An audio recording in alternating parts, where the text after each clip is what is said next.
संगवारी हो, आज मैं आप मना लेके चलूँ कुंवरपुर में।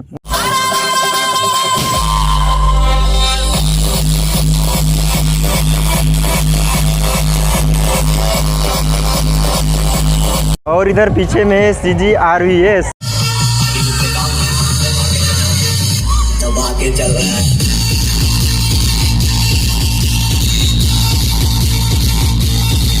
और इधर है पहाड़ दिखत, इधर है कुंवरपुर।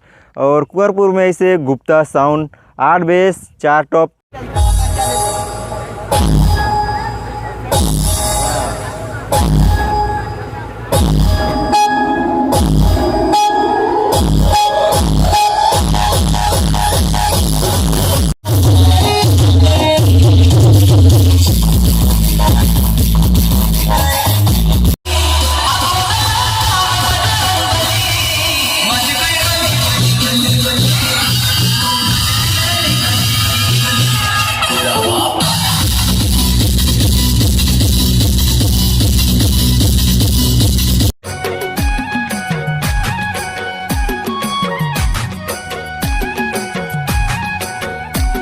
जय जोहार संगवारी हो, तो स्वागत है आप मन के अपन यूट्यूब चैनल राजा अंबिकापुरिया ब्लॉग्स में।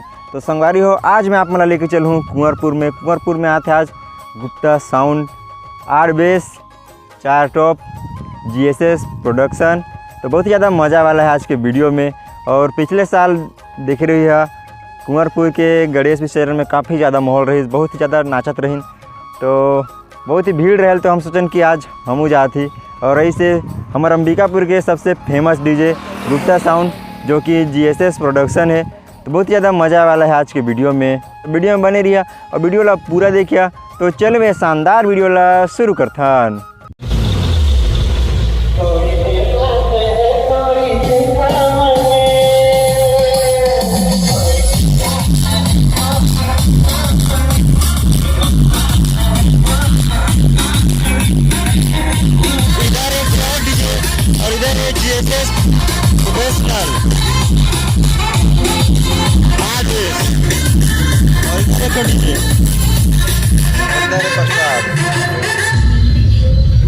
और इधर पीछे में है CGRVS और आगे में है गुप्ता साउंड। तो अभी जो हम जाते हैं गुप्ता साउंड जग एजा के मूर्ति पर है, जब विसर्जन हो जाए एजा गई से CGRVS और आगे में बजाते गुप्ता साउंड 8 बेस और पीछे भी 8 बेस लगी से। तो अभी हम जाते हैं आगे में है गुप्ता साउंड।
RES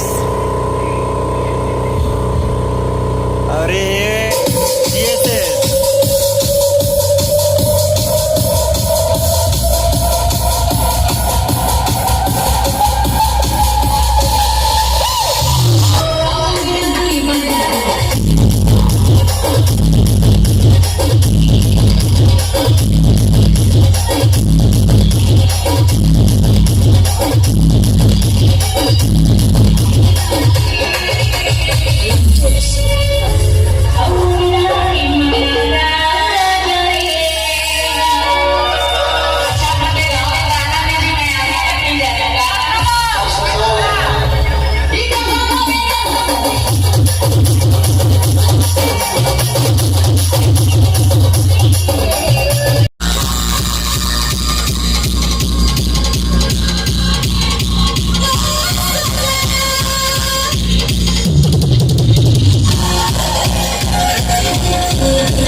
आशा करता हूँ आप मतलब वीडियो पसंद आई सही तो लाइक कर दिया, वीडियो ला चैनल ला सब्सक्राइब कर दिया।